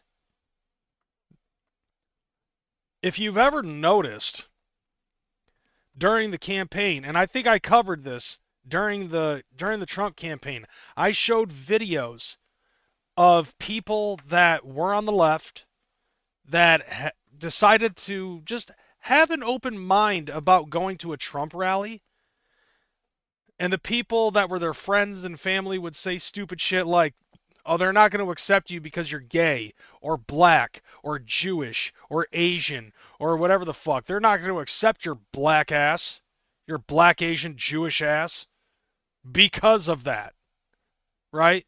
Because you're a minority. They're not going to accept you. These people end up going, and I've seen live streams of people on the right, MAGA, Trump supporters, at these rallies, barbecuing and fucking waiting in line and fucking having fun and showing nothing but love. And then these people fucking show up and it's all love, right? You don't see that at a fucking, you never saw anything like that at a Kamala Harris rally. If somebody walked in wearing a fucking Trump shirt, it was almost as bad as it would be back in the fucking early 2000s if you were to go to an ICP concert wearing an Eminem shirt. It was that fucking bad. Or in 2005, if you went to an ICP show and you were wearing AMB merch instead of PLC merch, you'd get the fuck beat out of you, right? The same thing with this. If you went to a fucking Democrat rally of anybody wearing a Trump shirt, they would seize the opportunity to fucking run you down and possibly beat your ass. You didn't get that at a MAGA fucking rally. If anything, it was just like, oh, okay, cool. You came here to see Trump. You want some chicken? You want a burger? Dog? Something like that? You want a beer? We're fucking having a cookout waiting in line. And people like that are like, what? This is not what I was told was going to happen at all. Cognitive dissonance. Okay, it totally fucking veers away from the original narrative. They were promised that because they were a fucking gay, black, Jewish, fucking Asian, that they were going to get ostracized by the people on the right, and it never fucking happened. And then you see the shit, and so what happens? Those people start fucking being like, yeah, these people are not like the people on the left at all. Because everybody has it in their heads that every single one of them is a fucking bigoted, racist redneck, and so are their fucking women being flat feet, barefoot, and pregnant, hanging out the fucking porch. Like any fucking redneck stereotype. And that's what they, like I said at the very beginning of all of this, like everybody thought that that's what MAGA was. Sorry, I'm not a redneck. I'm a basement dweller. Okay, there's a difference. Rednecks live in fucking rundown trailers. I live in my mom's basement.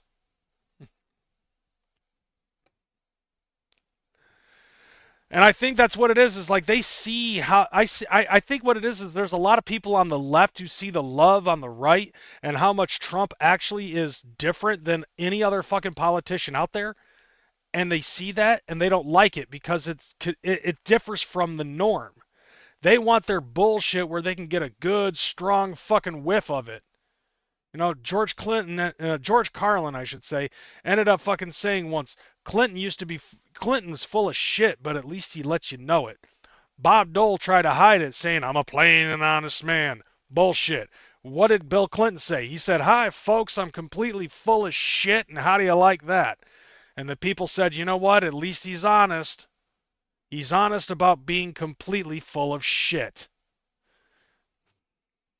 And I think that's what it is about Trump, is like Trump differs from that. Because he was like, I'm going to fucking do this. And people were like, he's not going to fucking do that. And then he fucking does it. It was like, we're going to release the Epstein file. It's like, it basically is like the people on the right saying, release the Epstein files. The people on the left saying, release the Epstein files. Trump's like, all right, I'm going to release the Epstein files. The people on the right are like, all right, he's releasing the Epstein files. Promises made, promises kept. The people on the left are like, wait, what? No, not like this. We don't want you to fucking release the Epstein files. We want somebody else on our side to release the Epstein files. Well, I'd probably have to say about maybe 200 and 300 odd motherfuckers in politics voted yes on releasing the Epstein files. So you kind of got your answer. Saw this idiot on YouTube who was trolling Trump supporters and Democrat supporters like that dumbass who went to the gathering and harassing people. I don't know which... Dude, you're going to have to be a little bit more specific because there were a lot of dumbass motherfuckers at the gathering harassing people. One of them was Swill. Spin the fucking wheel, bitch. Anyways, yeah, so like that, like this whole fucking thing with this dude. You know what I'm saying? Like, there's something deep within the fucking Democrat Party. And like I said before, when Trump's gone, he said that they might just latch onto somebody else and make that their problem. Like J.D. Vance probably. If J.D. Vance ends up running, they're just going to look at him like, oh, it's Trump's boy. Okay, well, what about Biden? He was Barry Obama's boy. Next to Big Mike. Speculation. But anyways, yeah, so like it's either they're going to latch onto somebody else like J.D. Vance or Tulsi Gabbard or somebody else, you know what I'm saying? Either that or they're just going to be so entrenched with Trump. They're going to think that Trump is fucking working shit behind the scenes, like a lot of people assumed that Barack Obama was working shit behind the scenes while Joe Biden was in office. You know what I'm saying?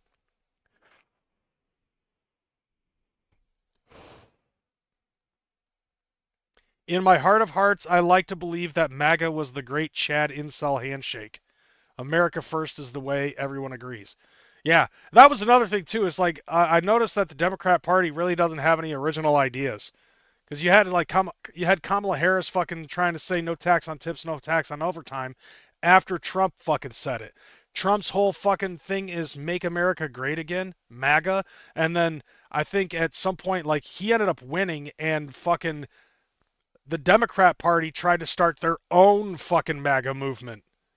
Like they had blue hats coming out wearing, that said MAGA on them and shit like that.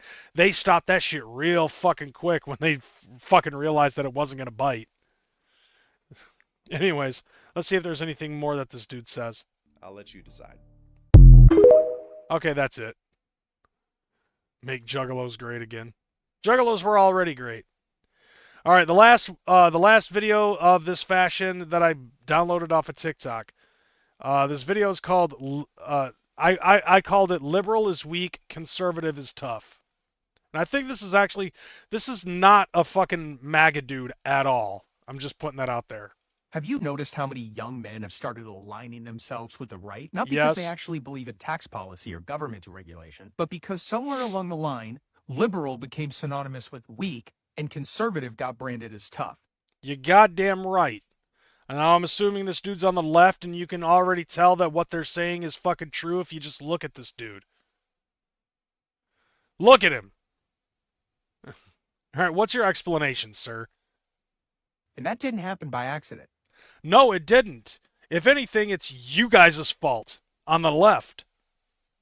That's their messaging. And the right's been damn good at it. Because what they're selling isn't politics, it's identity. I mean, in a way, it's both, actually. It's swagger, it's dominance, it's tribal validation dressed up as patriotism. Oh, okay, so what is it that you're fucking doing on the left when it concerns tribalism? Like, your tribalism is Aztecian, all right? Where you basically fucking sacrifice and cannibalize yourselves. Don't boo, I've seen what makes you fucking cheer. They've convinced a large portion of this younger generation that if you show empathy, you're soft. Well, yeah, because, sympathy is a much stronger fucking thing.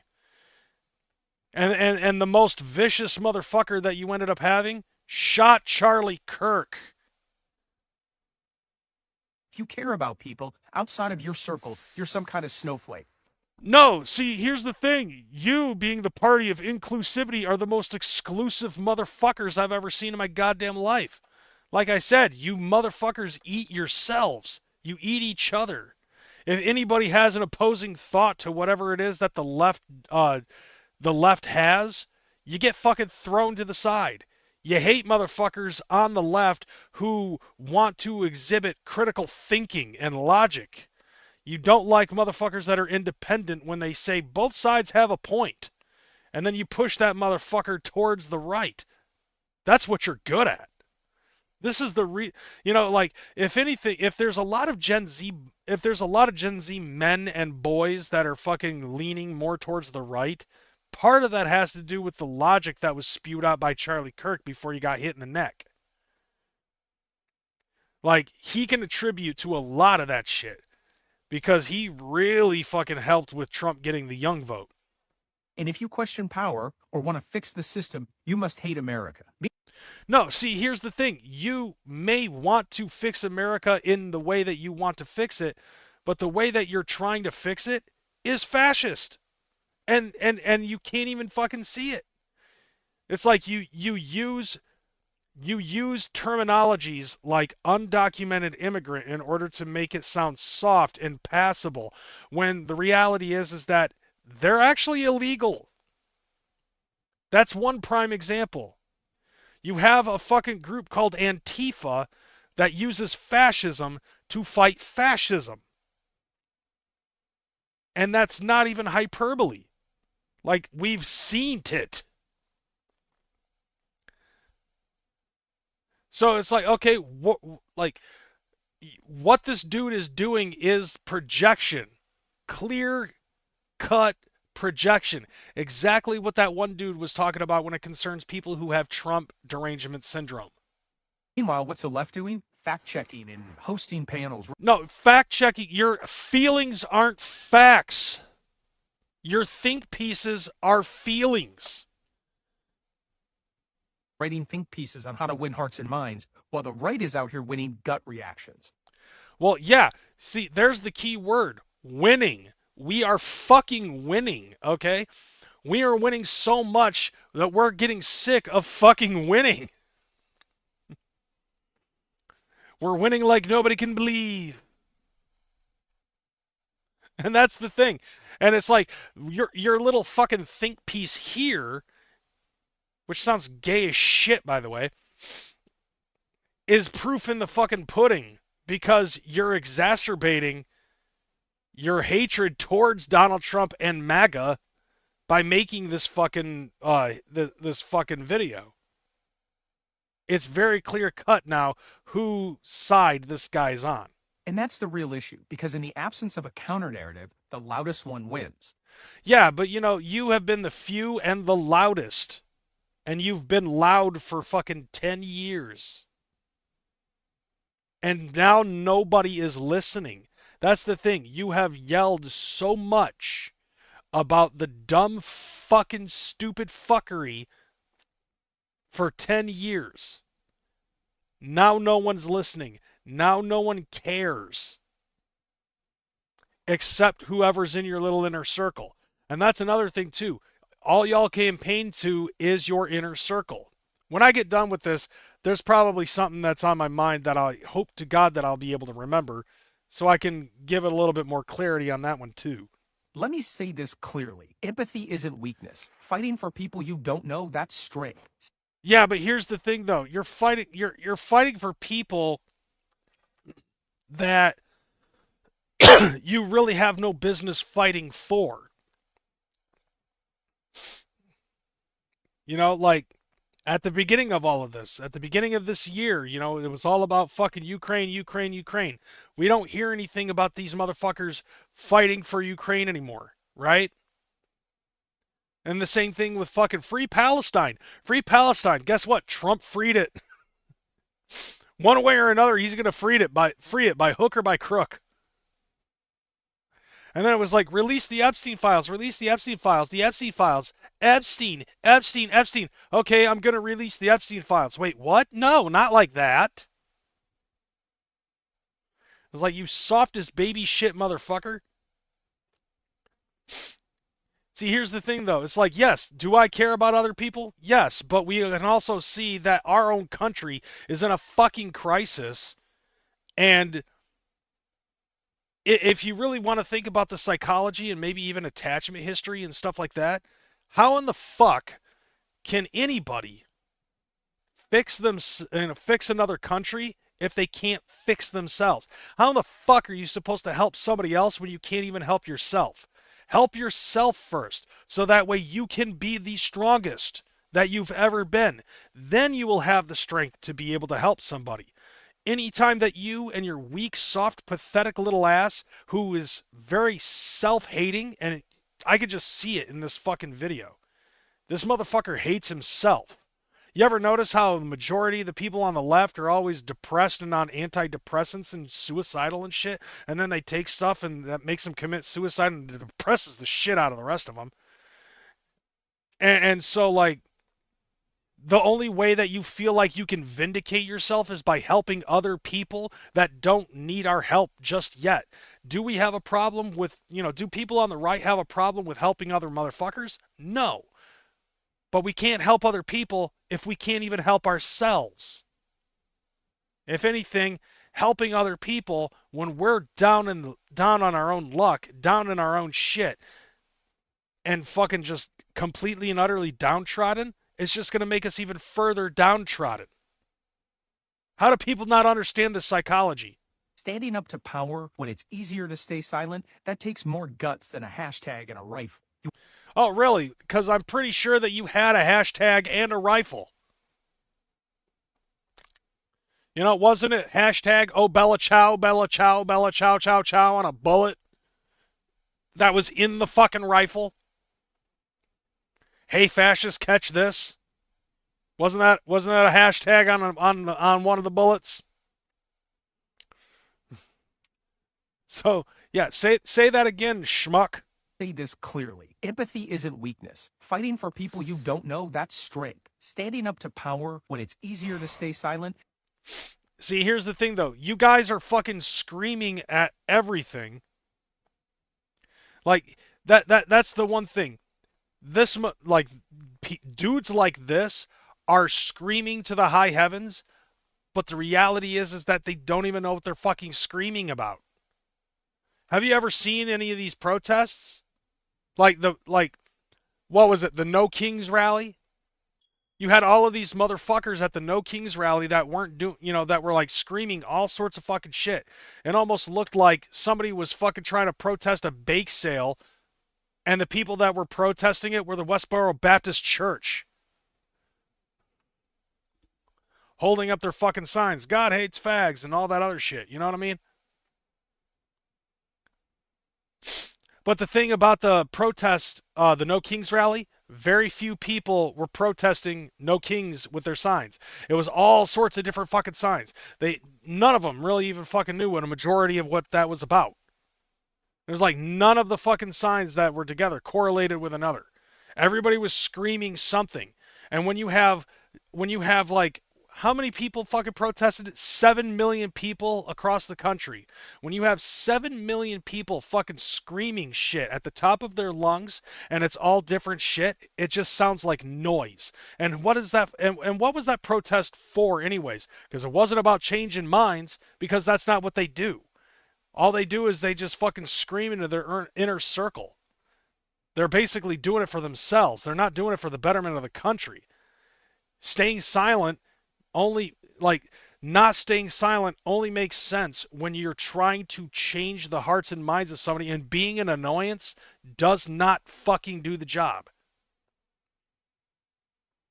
That takes more guts than a hashtag and a rifle. You want to know what real masculinity looks like? Me. It isn't cosplay with it. Oh, it isn't cosplay with an AR-15? So what is it? Cosplay with a fucking wolf outfit? Is it cosplay with a guy with a beard and wearing a fucking dress, lipstick, and earrings?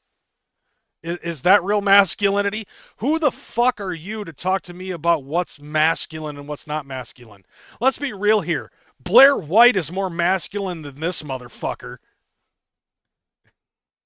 And if anybody's talking about cosplay with an AR-15, it's Blair fucking White.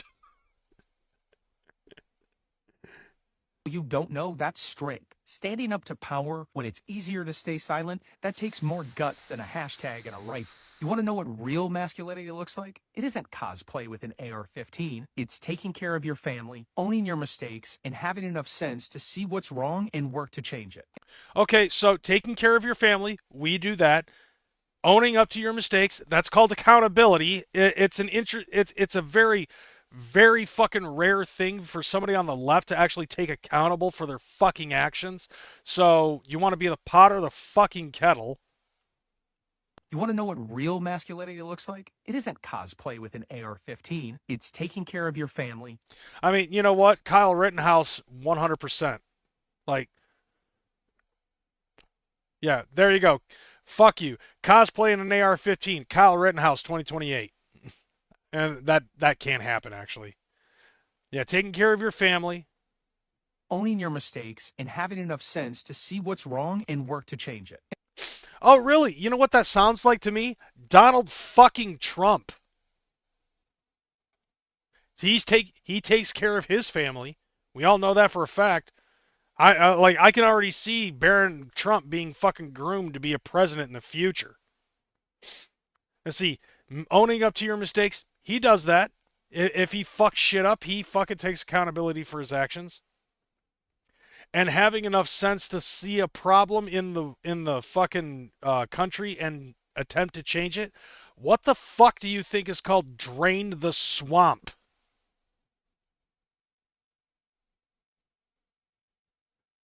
This dude needs to fucking stop putting his foot in his mouth or he's going to choke on his own ass. And by the way, if someone's entire sense of self crumbles because a cartoon has a different voice actor or a kid reads a book with a gay character, it's not about that. It's mainly the fucking grooming. That's the biggest problem with the fucking gay character in a book. By the way, why is it that Netflix is trying to push transgenderism and through a cartoon onto children? Does anybody have a question? Have an answer to that question? Anyways, yeah. What was he saying other than that? Sense to see what's wrong and work to change it. And by the way, if someone's entire sense of self crumbles because a cartoon has a different voice actor, I think that really doesn't have. I think if he's talking about Snow White in the Seven Dwarves remake, it's not even about the fucking actress or anything like that. It was it was the fact of how she fucking presented herself in order to advertise campaign for that fucking movie. That I think is what most people were upset about. And dude, let's be honest here, okay? Everybody, doesn't matter what political side of the argument you're on, everybody got fucking mad when Uncle Phil's wife changed. All right, she was played by a different actress, and everybody was pissed off about that. You know what I'm saying? Nobody's mad because a fucking cartoon character has a new voice actor. Unless it's One Piece. Or a kid reads a book with a gay character, that's not straight.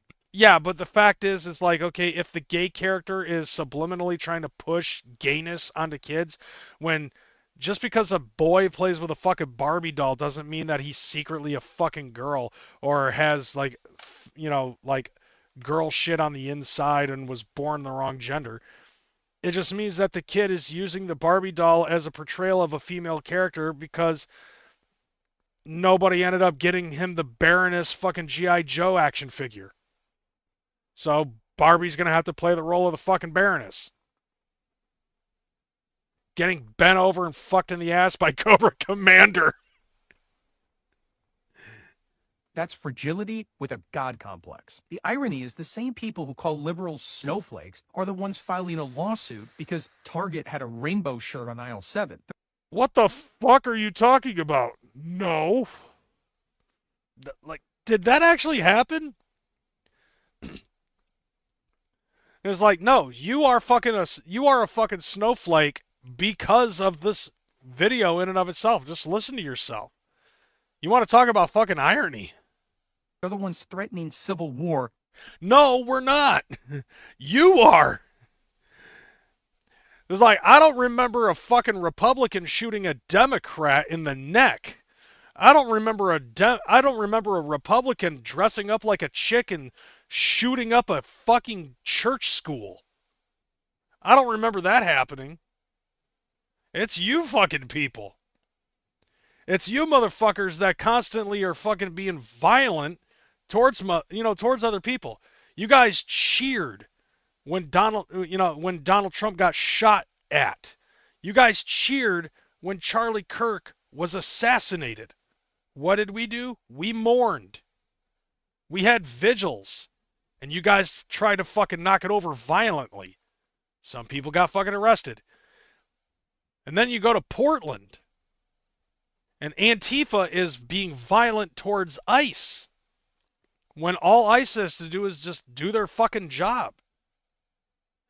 So, who's trying to fucking initiate a civil war here? Because I don't think it's the fucking Republicans. If their favorite reality star loses an election. Who watches, like, oh, okay, he's talking about Trump. They're the ones screaming free speech while they're banning books and trying to control women's bodies. Wait, what? Who's trying to fucking control who? Because if I remember correctly, like from 2015 to about 2021, anytime that a Republican fucking said anything on YouTube or any other social media, they were fucking shadow banned. There were some people who lost their channels because they were pro-fucking Republican. There are people who constantly lose their fucking channels on TikTok because they are MAGA supporters. Meanwhile, there are some people who are MAGA supporters that literally get strikes over comments that have nothing at all to do with anything political on TikTok. And you want to talk about censorship? No, free speech is what we're fucking going for everybody. You, on the other hand, want free speech as long as it's something that you like. Otherwise, it has to be censored. And you can't fucking say that I'm making this shit up because we've all fucking seen it. This is one of the main reasons why I didn't speak much about politics during that period of time. I did not want to get myself fucking shadow banned. I probably am either way, but oh yeah, and also like you tried to like the people on the left tried to fucking gaslight everybody and saying that that's not happening. And all your fact checkers were basically fucking shadow banning motherfuckers on Meta left and right. And then on Joe Rogan, fucking lizard face ended up fucking admitting that the government came in and pressured them. Twitter basically got bought out by Elon Musk, and Elon Musk was like, release it all. Show everybody that the government got involved and threatened Twitter that if they didn't dumb down the fucking pro-MAGA shit, then they were going to get in trouble.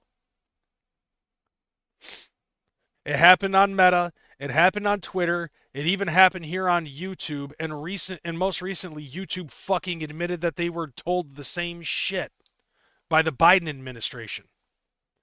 You want to talk about people getting censored? No, I don't care what people fucking say. Everybody has a right to say whatever it is that they want to say. Of course, obviously, there's going to be consequences here and there, but censoring a motherfucker isn't one of those consequences that should happen.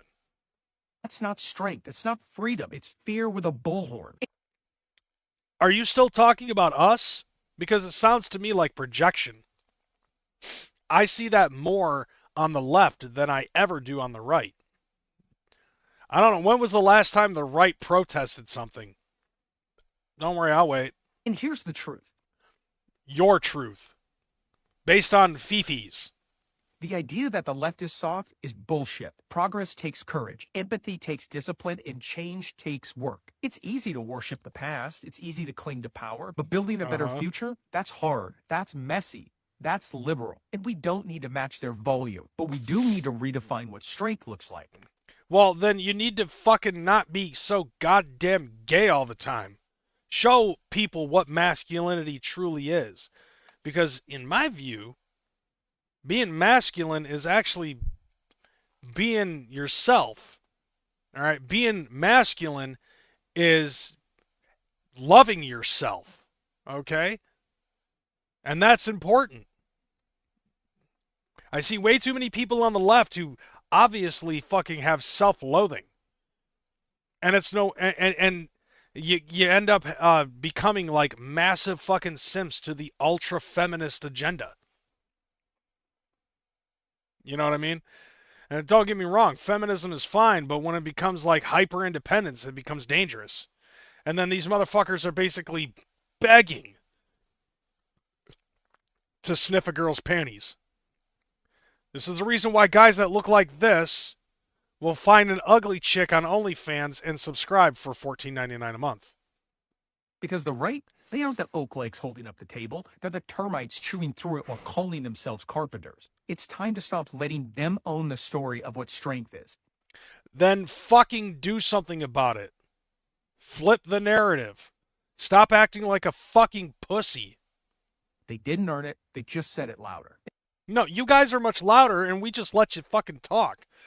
Like John Neely Kennedy ended up fucking saying, we have a thing in play right now.